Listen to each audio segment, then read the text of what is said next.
Hello friends, welcome back. Now that we have created all our blog pages and each page will show when we visit the URL that we have assigned to it using React Router, but currently we still have to manually type the URL into our browser, which is not acceptable for any website. So now our website needs Navbar.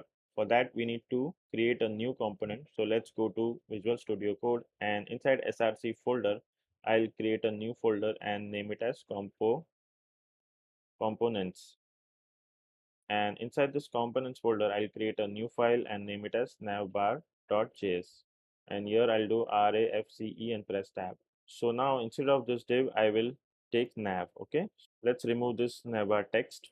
Now inside this nav tag I will add few tailwind css classes. So class name, that is going to be border bottom 4.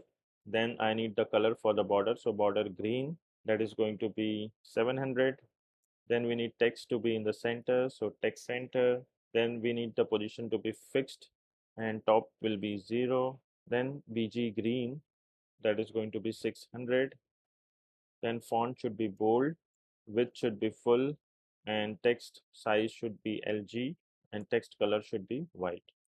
Then inside this nav tag I will take ul, and then inside I'll take an li.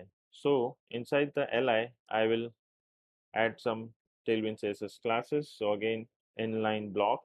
Then we need padding from top and bottom to be 4. So that's the two classes we required. And inside this li I'll take a link tag, and if I click on this link tag you can see we have automatically got import link from React Router DOM. So if you don't get this, please import this link component from React Router DOM, and here I will specify the link where we wanted to send it. So to and slash. Okay, so for home page we need a front slash, which is localhost 3000. Then we can add class name, that is going to be padding from left 6 and padding from right 8.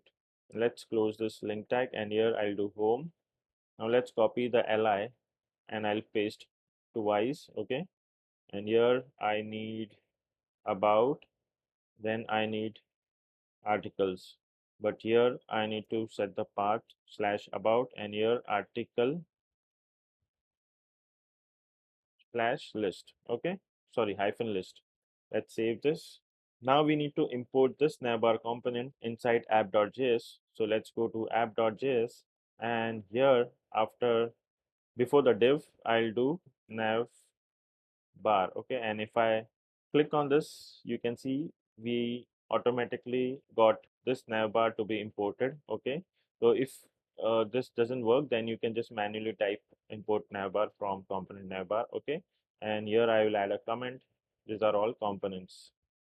Okay, and let's close this, I forgot to do it. So let's save this, and now we can check this in the browser. So let's go to the browser, and now as you can see we got home, about, article. So if I click on about, you can see we are getting this about page. If I click on articles, so you can see the article listing page, and again if I go on home, so we are getting the home page back. So if you click on any link, it will take you to the URL that we have linked to it. So we have successfully added navbar for our website. So this is it for this video, and I'll see you in the next video. Till then, take care and bye bye.